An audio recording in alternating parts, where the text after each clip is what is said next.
Bisakah doa itu mengubah kehendak Elohim?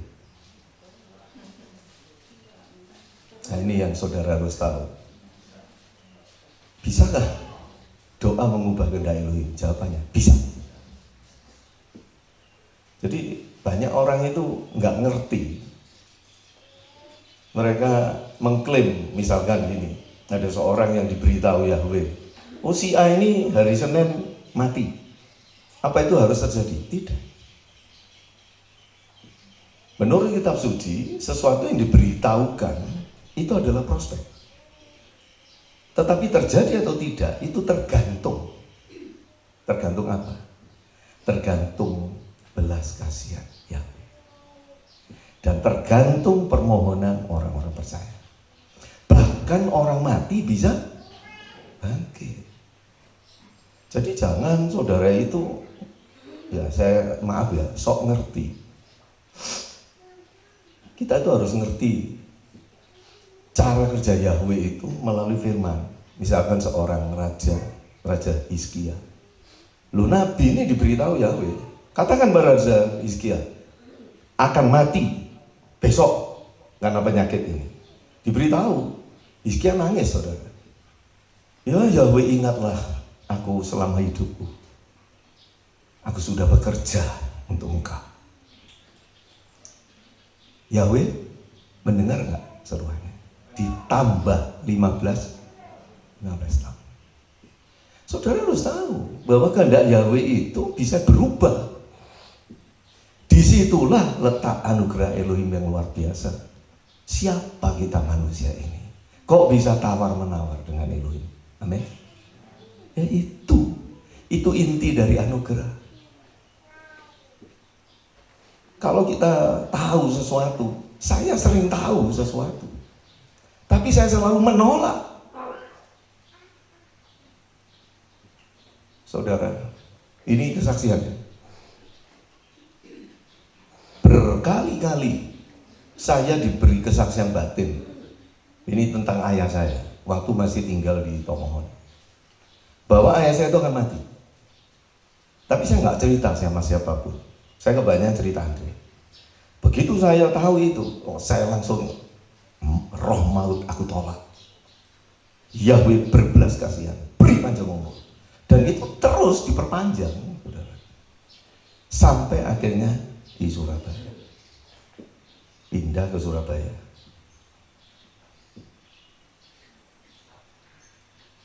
Pada akhirnya semua orang memang harus mati. Bisa sakit, bisa mati. Tetapi saudara, kita harus tahu bahwa kehendak Yahweh itu kita itu panjang umur. Untuk apa? Untuk memuliakan Elohim. Jadi itu sebabnya kita itu harus berdoa sungguh-sungguh memohon yang terbaik. Dan terbaik bagi kita semua. Siapa yang tidak suka panjang umur? Angkat tangan. Loh, semua kan suka. Kalau semua suka panjang umur, harusnya saudara juga harus mendoakan orang lain panjang umur. Bukan malah kita tunggu saja dia matinya kapan. Loh, jangan. Itu saudara dipakai iblis namanya. Yahweh datang bukan untuk itu. Yesus datang memberi hidup yang hidup berkelimpahan. Iblis mencuri, membunuh, dan membinasakan. Dan seringkali iblis itu mendapatkan peluang untuk membinasakan kita melalui lubang-lubang yang kita ciptakan sendiri. Khususnya ketika kita tidak menjaga kesehatan kita baik-baik. Itu selalu ada lubang di sana. Ya. Jadi perhatikan itu baik-baik. Nah, saya sendiri rindu mami itu terus panjang umur. Masih berapa umurnya? Masih 81. Bisa lebih lagi. Tiap pagi renungan. Dan itu menjadi berkat bagi banyak orang yang sudah tua. Saudara yang muda aja nggak pernah renungan, betul nggak? Nggak pernah bagi apa-apa ke orang lain. Kadang-kadang kita berpikir kita ini lebih dipakai Elohim dibandingkan orang lain. Siapa kita ini? Kita ini cuma tanah liat. Bahkan kalau saya ada di depan ini, bukan berarti saya itu lebih hebat dari saudara. Tetapi saudara harus tahu, Tiap orang diberi karunia berbeda-beda oleh Elohim. Dan semua karunia itu tidak ada yang bertentangan. Saling membangun. Saya punya karunia mengajar, saya punya karunia untuk mengerti firman, saya punya karunia untuk berlogika dengan benar. Itu karunia saya. Orang lain punya karunia mungkin mendoakan orang sakit sembuh. Orang lain punya karunia untuk menumpangkan tangan orang yang kesetanan, bisa lepas dari roh-roh setan, roh jahat. Orang lain punya karunia mungkin untuk berbahasa roh, karunia untuk melihat sesuatu. Tapi di dalam setiap karunia yang diberikan oleh Elohim, kita harus waspada. Sebab yang paling licik adalah hati kita. Seringkali orang yang diberi karunia itu melenceng jalannya. Saudara, itu dalam sejarah gereja itu luar biasa.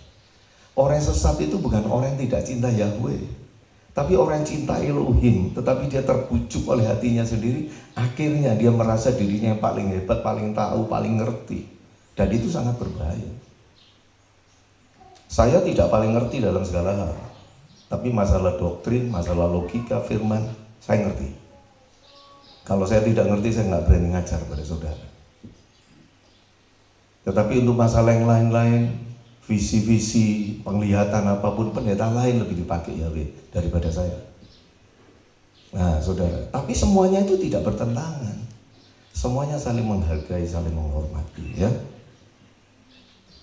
Dalam cerita perumpamaan Yesua tentang orang Samaria, mengapa Yesua mengambil contoh imam dan orang Lewi yang justru tidak menolong orang sekarat itu, padahal mereka adalah aktivis atau pelayan di bait suci. Lalu apa latar belakang orang Samaria yang dicontohkan Yesua menolong sesamanya itu?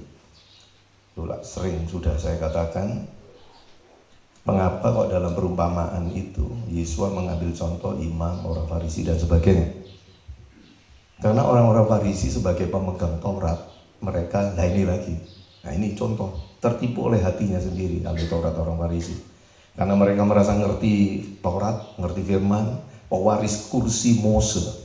Yesus berkata ahli Taurat itu pewaris kursi Mose, dengarkan mereka kalau mereka ngajar. Sehingga mereka terbujuk oleh hatinya, seolah-olah mereka paling ngerti sudah. Seolah-olah mereka paling benar. Padahal banyak kemunafikan. Mereka selalu berpikir bahwa sesama manusia itu adalah kelompok mereka sendiri yang sama pikirannya dengan mereka. Lah itu kesesatannya, saudara. Itu sebabnya Yesus memberi contoh ahli Taurat, orang Farisi, Lewi dan sebagainya. Karena mereka menganggap sesama manusia itu kalau sama-sama kelompoknya. Kalau zaman sekarang sama-sama denominasinya, sama-sama agamanya, itulah sesama manusia. Bukan.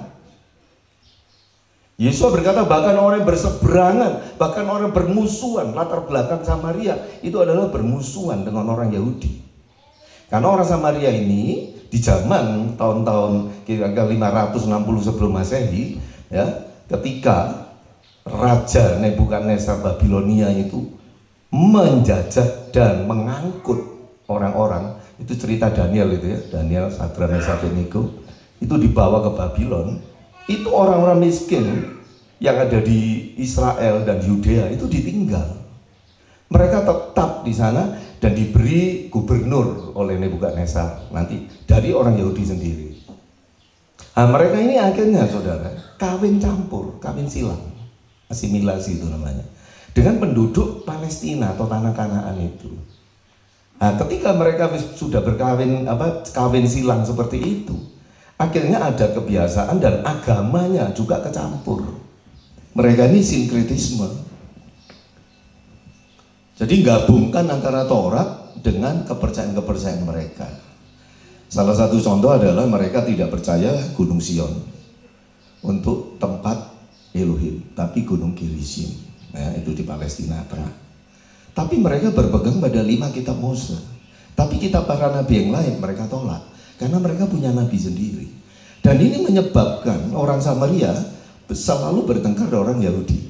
Ketika pada akhirnya Esra dan Nehemia diperintahkan saudara oleh raja, kalau tidak salah Xerxes ya, untuk kembali membangun bait suci, membangun tembok Yerusalem, maka mereka berbenturan terus dengan orang-orang Samaria ini, yaitu orang campuran antara Yahudi dan penduduk Kanaan ini. Dan di zaman Yesua itu mereka terus bermusuhan seperti itu. Nah, tetapi itu sebabnya dipakai oleh Yesus sebagai contoh. Siapakah sesamaku manusia itu? Orang Samaria ini yang bermusuhan dengan orang Yahudi, ternyata dia yang menolong orang Yahudi. Permusuhan hanya membuktikan ada perbedaan ideologi, perbedaan doktrin, perbedaan pandangan, perbedaan logika.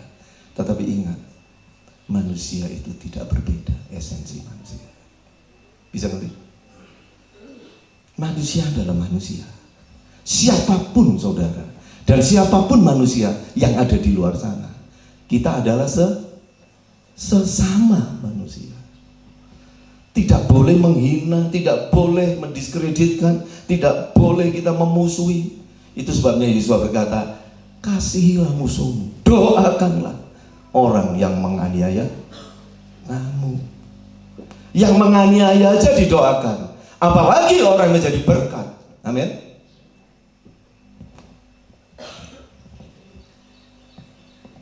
Ya, sudah saya cukup sangat jelas ya jawaban saya.